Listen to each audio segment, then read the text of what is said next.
Sejam muito bem-vindos ao canal. Afinal, o que somos nós?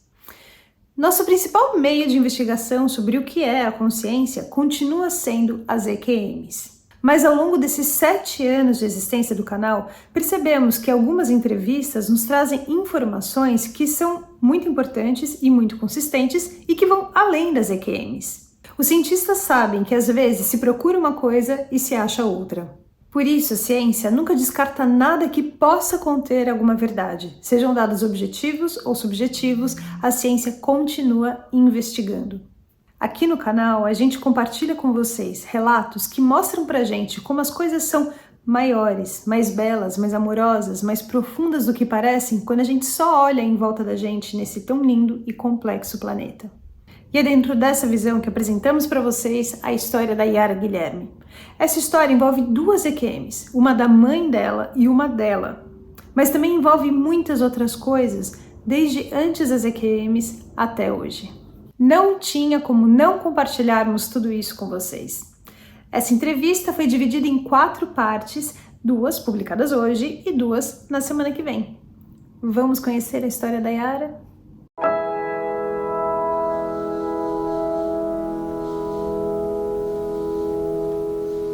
Yara, boa tarde, muito obrigado por você aceitar compartilhar conosco, do canal Afinal o que Somos Nós, a sua experiência de quase morte, outras histórias muito importantes também.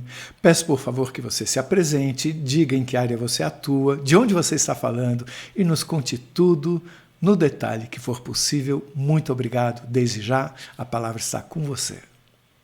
Obrigada, Carlos. É um prazer estar com você. Fico muito feliz de poder partilhar com você a experiência. Eu sou Yara Guilherme, eu sou terapeuta comportamental, atuo na área de terapias online, presencial, e dou cursos e palestras na área da terapia do comportamento.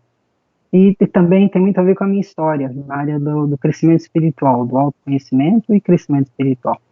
De onde é que vem essa história, né? Então, a minha EQM, que é o tema do canal, aconteceu em 2007. Mas a minha experiência de vida, ela é muito relevante no processo que eu vivi em 2007. Então, eu nasci numa família de 10 irmãos, eu sou a quinta de uma família de 10 irmãos, e o meu pai e a minha mãe, eles tinham uma visão bastante diferentes, né, da época onde o nosso país, o Brasil, eu vivo em São Paulo, as pessoas eram bastante católicas na época, né? E o meu pai nunca foi católico, ele tinha uma visão mais espiritual, em busca de crescimento, entender as coisas espirituais. Ele já naquela época fazia a projeção da consciência, né? Então, eu nasci nesse meio, eu nasci num meio onde tudo era muito diferente dos meus amigos. Meus amigos tinham aquela visão mais católica, mais tradicional. Não era melhor nem pior, mas era muito diferente. Isso nos anos 60, onde eu era uma criancinha, né? Era bastante desafiador, porque eu descobri que eu tinha experiências desde muito pequeno, eu sonhava, na verdade não era nem um sonho, eu tinha uma visão antes de dormir, onde eu me via saltitando, né, como assim, uma menininha pulando, num campo muito verde, e eu chegava à beira de uma falésia, e nessa falésia eu via o mar. E sempre comigo eu percebia um serzinho, né, que era uma forma infantil de perceber, era um serzinho, um cavalinho com asas, e ele me acompanhava e a gente tinha uma comunicação mental, a gente não falava, isso desde muito pequeno, né? E o meu pai e a minha mãe, nós tínhamos uma reunião aos sábados, desde que eu me lembro por gente, né? Que era uma reunião de desenvolvimento pessoal e espiritualidade. Então, meu pai lia algum trecho de um livro, né, para nos orientar, e fazia perguntas, e todos nós tínhamos que dar o nosso ponto de vista, o que a gente tinha percebido daquilo. E eu me lembro que a minha primeira participação, em termos de falar uma coisa, eu tinha uns 4 anos de idade. E, na verdade, eu tive uma visão com 4 anos de idade que, para mim, era muito estranha e não era clara dentro dos nossos conceitos de espiritualidade. Meu pai nunca lia a Bíblia para a gente. E eu tive uma visão de uma moça dançando num lugar muito bonito, e quando ela está dançando, ela termina de dançar, e uma pessoa traz uma bandeja para ela, e quando abre a bandeja tem uma cabeça, e aquilo me assustou muito, me impactou muito. Aí eu contei na reunião, eu tinha 4 anos de idade, né? E aí o meu pai falou que possivelmente seria a história de São João Batista, né? Mas não entrou em detalhes, só marcou a história para mim como visão. A minha mãe tinha uma relação muito forte com a natureza, falava com as plantas, e ela tinha uma capacidade de clarividência, então ela percebia coisas sutis. E eu acompanhava muito ela. Ela também era benzedeira, então ela trabalhava com cura, né? Então, muita gente dizia que ela era bruxa, entre aspas, né? Mas quando crianças, principalmente, ficavam doentes, ela benzia e curava muita gente. Me encantava de ver a minha mãe curar as pessoas, né? Por outro lado, eu tinha uma mente muito racional também, então eu questionava muito. Meu pai dizia que eu era a menina das perguntas, né? E eu sempre perguntando para tentar entender. E eu me lembro que muitas vezes eu me sentava no banquinho à frente de casa, porque ele vinha a pé e eu via ele vindo lá de longe, e ele já sabia que eu tinha perguntas para fazer, né? Porque eu tinha dúvidas e queria entender algumas coisas que não tinham ficado claras. E essa relação muito próxima com meu pai, eu acredito que tenha sido a mais forte entre eu e ele, porque ele falava muito das coisas e eu tinha uma relação muito carinhosa com ele, com a minha mãe também, mas com ele eu entendia muito os sacrifícios que ele fazia, isso desde muito pequeno, porque ele nunca tirou umas férias, né? Ele sempre trabalhou para criar os irmãos. E aí, a partir disso, quando eu começava a ter essas visões, né, todas as noites desse cavalinho comigo, meu pai me explicou que era possivelmente o meu mestre, que aparecia dessa forma, para eu não me assustar, que eu era uma criancinha. E isso acontecia todas as noites e aí eu dormia. Então eu via saltitando nesse lugar com o cavalinho comigo, e eu chegava na beira dessa falésia, olhava o mar lá embaixo e aí eu dormia. Então eu estava acordada, na verdade, né? Aí eu dormia, tinha os meus sonhos normais e tal, e contei para meu pai que eu via tudo, todas as noites praticamente eu via isso. Quando eu tinha uns 9 anos aproximadamente, foi a primeira vez que nessa experiência, nesse lugar muito verde, que eu não sabia onde era, eu chegava à beira da falésia, olhava para baixo, eu olhei para o lado, foi a primeira vez que eu olhei para o lado, e eu vi uma cruz. E quando eu acordei no dia seguinte, né, dormi depois, tudo bem, eu desenhei para o meu pai essa cruz. E ele falou que aquilo era uma cruz celta, e que deveria ser Escócia ou Irlanda, né? E o nome Irlanda me chamou muito a atenção, né? Ficou muito forte no meu coração, assim como um impacto, né? E aí eu continuei tendo essas experiências, mas naquela época não existia internet, não existia condição de pesquisar muito, eu continuei levando a minha vida normal de escola, e aprendi muito cedo que comentar as coisas com os amigos era muito complicado, as pessoas não entendiam o que eu falava, né? Eu me lembro que eu voltava da escola e comentava com os amigos, será que lá naquelas estrelas tem alguém, né, olhando para cá e pensando, nossa, será que lá tem gente? E eles me diziam, você é louca, não existe ninguém, né, lá só existe vida aqui e tal. E eu achei estranho. E quando eu contei para uma amiga essa história do cavalinho, eu tinha acho que uns 7, 8 anos, ela falou, isso é nada besteira, isso é sonho, não tem nada a ver, né? E eu achei estranho, porque todas as noites não era sonho, porque eu sabia que estava acordado, né? Então eu nunca mais comentei com ninguém. Eu só comentava com meu pai e com a minha mãe, as minhas experiências, né? E quando eu tinha entre 12 anos e 13 anos, eu tive um sonho, aí sim foi um sonho, que eu me vi saindo da terra, e era um ser muito grande que me levava, como se fosse um anjo, né? Ele me projetava para cima da terra, e eu olhava para a terra e eu via a terra de cima. E ele olhei para o lado e vi um ser muito grande também, feminino, né? Muito bonito, mas estava chorando, esse ser. E eu, na época, eu não associei com nenhuma com Nossa Senhora ou com ninguém, porque eu não tinha essa formação de Nossa Senhora, né? Não era alguém que a gente seguia. A gente estudava, meu pai às vezes falava de Jesus, mas nunca tinha citado Nossa Senhora. Depois, com o tempo, eu associei a energia da mãe, e associei a Nossa Senhora por ser considerada a mãe aqui no Ocidente, né? Todas as Nossas Senhoras de todos os lugares, a mesma energia da mãe. Mas na época não, eu não associei, eu só vi que era uma mãe muito grande, uma mulher muito bonita, muito grande, e ela estava chorando. E eu perguntei para esse ser que estava comigo me levando, por que ela estava chorando. E ele me disse que ela estava chorando por causa dos filhos dela, pelos caminhos e escolhas que os filhos estavam fazendo. E aquilo me impactou muito, eu era uma criança. E me emocionou bastante, e eu chorei também. Né, nos braços desse ser gigante, eu chorei muito, né, e aí eu acordei. E contei para minha mãe, na época, para meu pai, e eles falaram que era para eu rezar, né, que era para eu vibrar positivamente, pedir luz para o planeta, enfim. E aí eu tinha 12 para 13. Com 13 anos, aquela mesma experiência, né, de ir saltitando até a beira do abismo, né, da falésia, não abismo, era um lugar muito bonito, era muito verde, plano, e lá embaixo tinha um mar. E eu olhei para o lado e vi a cruz novamente, e esse serzinho que estava comigo me disse que ia se afastar. Ele teria que ficar um tempo longe de mim. E eu perguntei por quê. Né? Ele falou, porque você precisa viver as coisas do mundo por um tempo. Você precisa experimentar o mundo como todas as outras crianças. Então eu vou me afastar por um tempo. Né? Mas eu vou estar por perto. E eu falei, mas eu quero ter você por perto, eu quero falar com você. Ele falou, não vai ser possível por um tempo. Né? Eu tinha 13 anos. E aí eu dormi, acordei no dia seguinte com aquela sensação de perda e contei para minha mãe. E até escrevi em algum momento, eu escrevia muito diário, né? Por isso que eu lembro tão bem as coisas. Eu contei para minha mãe o que tinha acontecido, que eu estava muito triste, que eu não ia mais ver ele. Né? E realmente eu fiquei dos 13 até os 20 anos praticamente sem vê-lo. Né? Nunca mais eu o vi e tive, que eu me lembre, assim, não tive grandes experiências espirituais, talvez sonhos, porque eu tenho muitos sonhos, assim, muito significativos, sonhos sequenciais, às vezes, entre aspas, sonhos premonitórios, né? Sonhos lúcidos, e também influenciar no sonho. Eu entrava, sabia que estava sonhando, então eu modificava o sonho, porque eu queria que a coisa acontecesse de forma diferente. Aconteceu muitas vezes. E também acordar e falar, não, eu quero voltar a sonhar porque eu quero ver o que vai acontecer. E eu retornava para o sonho, né? E dos 13 aos 20 eu não me lembro coisas muito significativas. Escrevi muitos poemas, mas o que eu percebia, e hoje, olhando minhas fotos desse período, eu via que eu tinha um olhar muito triste nesse período.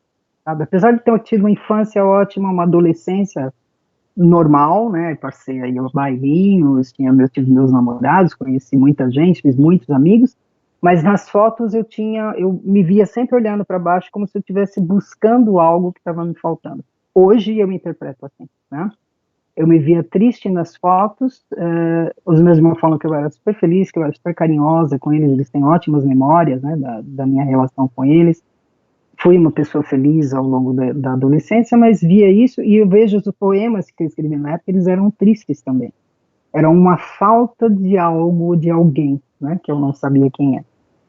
E quando eu olhava para o céu, eu sentia essa falta, uma saudade de alguém ou de algum lugar que eu não sabia onde era. Aos 20 anos, eu tive uma experiência muito significativa para mim. Tá? Eu me casei aos 18 anos, né? E mudamos para o interior de São Paulo. Eu tive uma filha com 19 para 20 anos. E nós fomos para o interior. E no interior de São Paulo, com a minha filha, eu tive uma conexão muito forte com ela, uma energia de unidade muito forte, como se eu e ela fôssemos uma só. E nós estávamos, assim, numa atividade absolutamente corriqueira. Eu estava lavando roupa, ela estava em cima de uma madeirinha no tanque, ajudando eu a lavar a louça, e nós estávamos cantando, né? E nesse momento ela falou, mamãe, alguma coisa, e eu falei, nossa, mamãe sou eu, né? Foi assim, ela já tinha, ela falou muito cedo, andou muito cedo, mas ela já tinha mais de um aninho. E quando ela falou mamãe, aquilo me impactou, eu falei, mamãe sou eu, né? Mas aí eu olhei para ela e era como se eu e ela fôssemos mamãe, criança, Yara e filhinha, né? E foi uma coisa incrível, aquilo me impactou muito, né? E eu escrevi isso, nunca comentei muito com ninguém sobre a experiência, mas a partir daí eu percebi que as experiências estavam meio voltando. Tinha passado 7 anos, né, que eu não tinha tido aquelas experiências significativas. Foi aos 20 anos que eu senti. As coisas seguiram normais, eu estudei, trabalhei, morei no interior por um tempo e voltei a São Paulo. Quando voltei a São Paulo, eu e o meu ex-marido começamos a buscar respostas sobre uma escola espiritual que a gente queria conhecer e a gente não encontrava nada no Brasil. Até que tivemos um contato com essa escola na Suíça, né? E, na verdade, assim, nós queríamos saber sobre um mestre que a gente tinha ouvido falar, que é o mestre Saint-Germain. E a gente queria entender quem era, qual era a história dele, o que ele pretendia, né? E fomos descobrindo. Só que não se achava nada na época. Hoje se acha tudo na internet, né? Na época não existia nada, nada, nada. Um dia, nós descobrimos que tinha uma escola que seguia, né, os ensinamentos desse mestre, e nós fomos assistir uma cerimônia.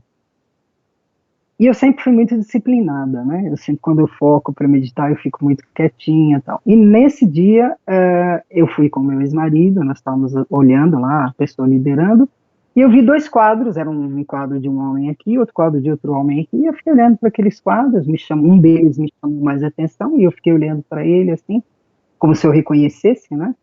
Olhava para ele, e aí, de repente, eu comecei a ver luzes, uma luz violeta que batia no centro do quadro, como se fosse projetada, só que era um efeito estranho, porque, e eu sempre questionei muito, né? Apesar de acreditar, eu sempre questiono antes. O efeito era, a luz batia no centro do quadro e se espalhava para todos os lados. E eu olhava para aquele quadro e olhava para trás procurando um projetor de luz, né? E meu ex-marido me cutucava, né, dizendo, né? E eu ficava, olhava para trás, eu falava, que eu estou vendo uma coisa, eu falava, tudo muito baixinho, né? E eu olhava para o quadro, olhava para trás, né? Eu tinha 24 para 25 anos nessa época. 24 para 25. Aí eu olhava e fiquei nessa inquietude, né? O tempo todo tentando entender o que estava acontecendo. Até que terminou a cerimônia, eu comentei com ele, como é que eles fazem aquele efeito especial no quadro, né? E ele falou, que efeito especial, né? É aquilo de projetar aquela luz violeta no quadro daquele homem, né? E a luz se espalha por tudo, é estranhíssimo, nunca vi um efeito daquele. E a moça que estava coordenando a cerimônia ouviu e veio falar comigo. Ela falou, o que você viu, né? Aí eu contei para ela e ela falou, não teve efeito especial nenhum, foi você que viu, é uma experiência sua, né? E aquele homem que você está falando é São Germain.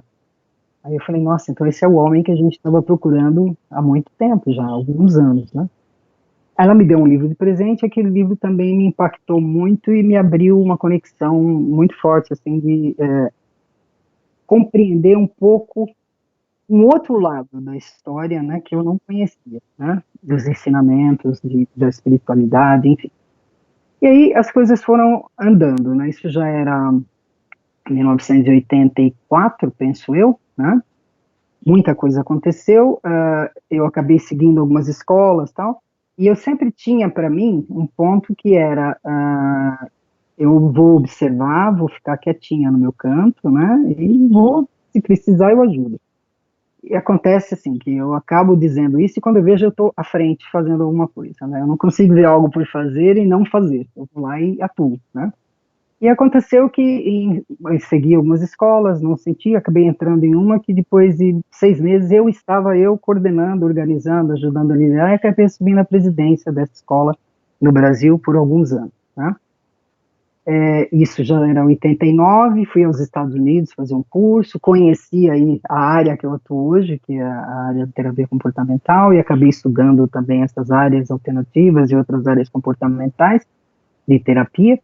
Então, eu via tudo Hoje eu olho, Carlos, porque na época eu não via essa linha do tempo, essa sincronicidade entre as coisas. Hoje, olhando, alguns anos para cá, é que eu vi essa sincronia. Aí muita coisa foi acontecendo, né? A minha vida deu uma virada, eu comecei a trabalhar com empresas, eu era presidente da escola, tinha os meus 3 filhos já pequenos, né? Pré-adolescente e pequenininho, o menor, e abri empresas, tive sociedades, né? E foi uma vida muito puxada, porque eu trabalhava muito mesmo, né? Não tinha descanso. Aí eu era como meu pai, eu não tinha folga e nem férias, né? Por coincidência ou não, eu passei a tirar, depois de uns 5 anos, um dia de férias, de folga, que era as terças-feiras, como o meu pai também fazia, né? E em 96, é, em 94, na verdade, a minha mãe começou a ter algumas mudanças de comportamento, tá? E aquilo estava muito estranho, ela sempre é uma pessoa muito calma, né, e a gente queria entender. Então, em algum momento, ela falava umas coisas que não se encaixavam naquilo que era o equilíbrio dela, né, e nós começamos a fazer uma série de exames, em 94, e os médicos começaram a investigar, foi um ano, na verdade, de exames que ela fez, tá, todo tipo de exame que se poderia imaginar, até que um neurologista falou que ela tinha um aneurisma, né, e que o ideal seria operar. Isso já era 95, né, final de 1995. E ele falou, olha, esse aneurisma vem de muito tempo atrás, na verdade, não é uma coisa recente, só que ele não estava afetando até agora, por alguma razão, ele começou a afetar agora, esse ano passado, e a gente tem percebido isso acompanhar. Então, o ideal é fazer uma cirurgia, né? E a gente pode tirar e ver como ela reage. Só que a chance na cirurgia, a chance de dar certo é 20%, ele falou. Tem duas possibilidades, ou ela fica incapacitada, ou a gente pode perdê-la, né?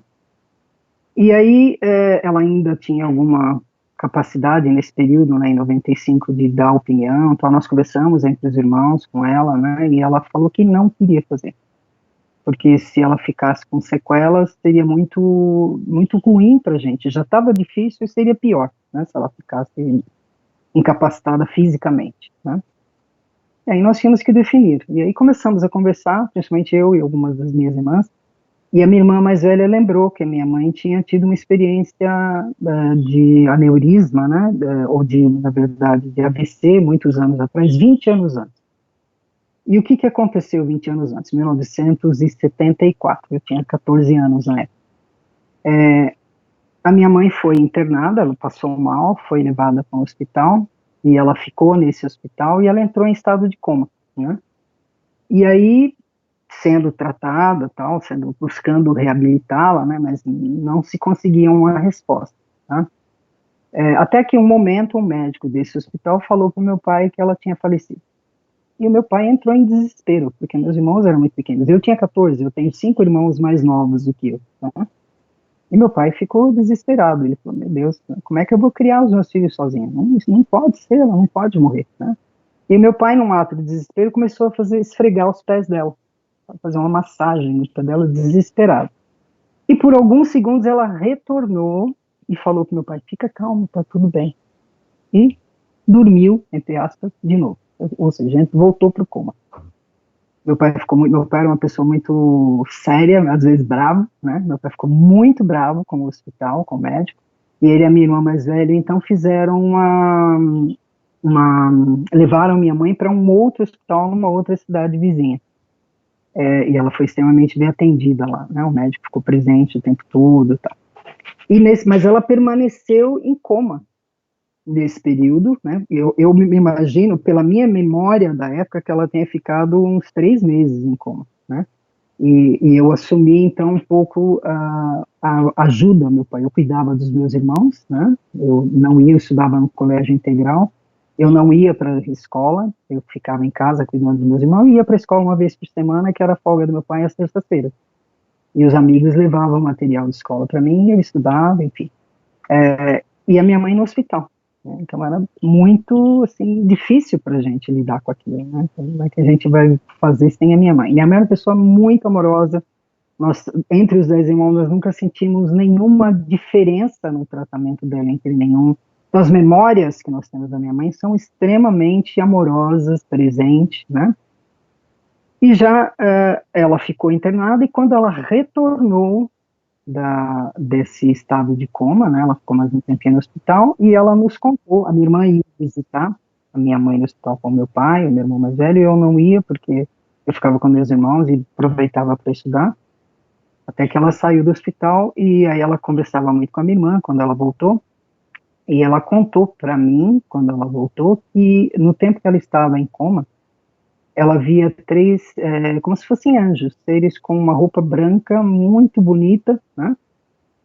E eles cantarolavam uma canção para ela o tempo todo, né? E ela estava muito calma, e quando ela sentiu que meu pai estava nervoso, ela teve autorização de falar com o meu pai. E aí, nessa época, eu me lembro muito disso, dela cantarolar pra gente, que era uma canção, na época eu não sabia que canção era, depois descobri na internet que é Lullaby de Brahms, né? Que é uma canção de ninar. E aí, nesse período, então, ela foi se recuperando, ela não ficou com nenhuma sequela. Ela ficou absolutamente normal. De vez em quando, o que acontecia era esquecer uma ou outra palavrinha. Ela trocava o nome de um dos meus irmãos, né? Então, tinha um nome, ela chamava o nome do outro, mas só isso, mais nada. A gente ria, brincava com ela, né? Mamãe, ele não é o Edson, ele é o Mauro, né? Enfim. E aí ela ria, eu sei, aqui troquei, mas só isso, né? Mas a vida dela foi 20 anos normal. E a minha irmã conta que ela, quando voltou no hospital, ela foi para minha irmã. porque ela falou que tinham dito para ela, né, agora é hora de você vir pro lado de cá, vir com a gente. E ela falava, não, eu não posso ir com você. E ela dizia, não, eu tenho que retornar. E ele, não, mas você não pode retornar, né? Agora é o seu momento. Não, não, eu tenho que voltar. Meu marido precisa de mim, os meus filhos precisam de mim, eu tenho que voltar. E eles falaram, bom, a gente vai ver se consegue, mas não é possível, né, que não aceite, é provável que não aceite. E aí ela disse que insistiu, e disseram, ela falou, olha, eu quero pelo menos 20 anos, né, para criar os meus filhos, né? E aí, enfim, ela conseguiu a autorização e voltou, tá? E aí, 20 anos depois, né, em 94, ela começa a ter essas dificuldades, né, de comunicação, não era muito lógico o que ela falava, ela perdeu bastante do comportamento comum e amoroso, assim. Ela não deixou de ser amorosa, mas ela nem sequer, às vezes, entendia bem o que estava acontecendo, né? Ela falava com meu irmão uma coisa, meu irmão acabava de sair, ela contava uma história, assim, como se ela estivesse tendo uma visão de um incêndio, meu irmão tinha morrido do incêndio, sabe, umas coisas, assim, muito fora do comum dela, né, da amorosidade, da presença que ela tinha.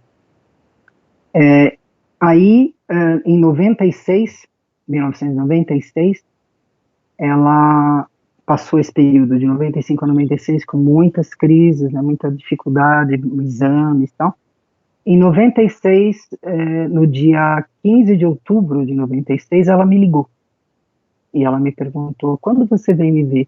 Era um sábado, né? E eu falei, eu vou amanhã, mamãe. E sábado eu tinha um compromisso com essa escola que eu liderava, né? Que era uma escola americana, filosófica e espiritual, aqui no Brasil.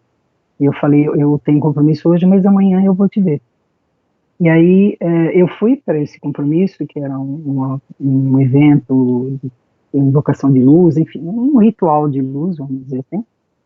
E eu fui, quando ela me ligou, ela me perguntou antes, né, mas o que você vai fazer? Eu falei, eu vou num evento que eu vou liderar hoje. Ela falou assim, é isso que eu queria saber. Como é que é o nome daquele mestre que você gosta, né? E eu falei, Saint-Germain, por quê? Ela falou, porque, sabe, eu acho que já acabou o meu tempo, né? E eu tenho falado com Jesus, né? Porque aí ela sentia muito a presença de Jesus na vida dela. E eu tenho falado com Jesus, mas Jesus não está me escutando. E eu acho que eu vou falar com esse seu mestre. Eu falei, por quê? Mas do que você está falando? Eu estou dando muito trabalho. Agora não faz mais sentido eu ficar aqui, né? Eu falo para você, fico assim emocionado. Não faz mais sentido eu ficar aqui, porque eu estou dando trabalho, vocês têm a vida de vocês para tocar, já não faz mais. Agora realmente já está na hora de eu ir embora, né? Então eu vou conversar com o seu mestre. Aí no dia 15, eu terminei o trabalho que eu ia fazer umas 10 da noite, fui para casa e tal. Quando foi meia-noite 5, meia-noite 10 mais ou menos, a minha irmã mais nova me ligou. Ela estava morando com a minha irmã mais nova. Falou, olha, a mamãe teve uma convulsão, a gente está levando ela para o hospital, depois eu te falo como é que tá. Eu falei, tá bom, mas que hospital? Ela falou, hospital que ia e tal. Eu pedi, né, no meu coração, bom, se realmente o tempo dela finalizou, e ela, então, seja atendida, né, porque parece que esse é o desejo dela, que ela deixe de sofrer, porque ela estava sofrendo mesmo bastante, né, tanto quando estava inconsciente, quanto estava consciente, né, consciente da realidade, vamos chamar assim. E aí, às 5 da manhã, minha irmã me ligou, falou, olha, a mamãe faleceu, né? Então, aí foi todo um processo, cuidar dela, porque os hospitais estavam em greve naquele dia, e eu e minha irmã que tivemos que cuidar dela, então, o processo, lá fizemos um ritual muito bonito. Nesse ritual, a gente tocou Lullaby de Brahms, e eu coloquei uma foto de um ser, assim, que para mim é muito especial, que é uma mestra, né, e que quando eu mostrei para ela, ela falou, nossa, é muito bonita, parece que eu conheço ela. E é uma mestra relacionada a essa energia de Brahms, da canção que está ali, né? E eu coloquei embaixo do travesseirinho dela, vamos dizer assim, no caixão dela. Fizemos um ritual com amigos meus da escola que eu frequentava, e foi muito bonito, né? Isso em 96. Bom, ela faleceu em 96, a minha vida virou de perna pro ar, tá? Porque eu tinha empresas e coisas começaram a ficar extremamente complicadas, Eu tive um estresse muito grande com relação ao cuidado com ela, né, atenção com ela, todos os processos das empresas que eu tinha, uma perda muito grande financeira, e aí eu sonhei com a minha mãe um mês depois. E eu a via sempre assim, como 5 metros de distância de mim, né? E ela me dizia, eu tentava falar com ela, ela fazia assim com a mão e dizia assim, não esquece das pedras verdes. E eu acordei com aquilo, né? Olhei para o chão, vi pedras verdes. Acordei e falei com meu irmão mais novo, ele falou, nossa, aí com a mamãe, sonhei isso e tal, não entendi.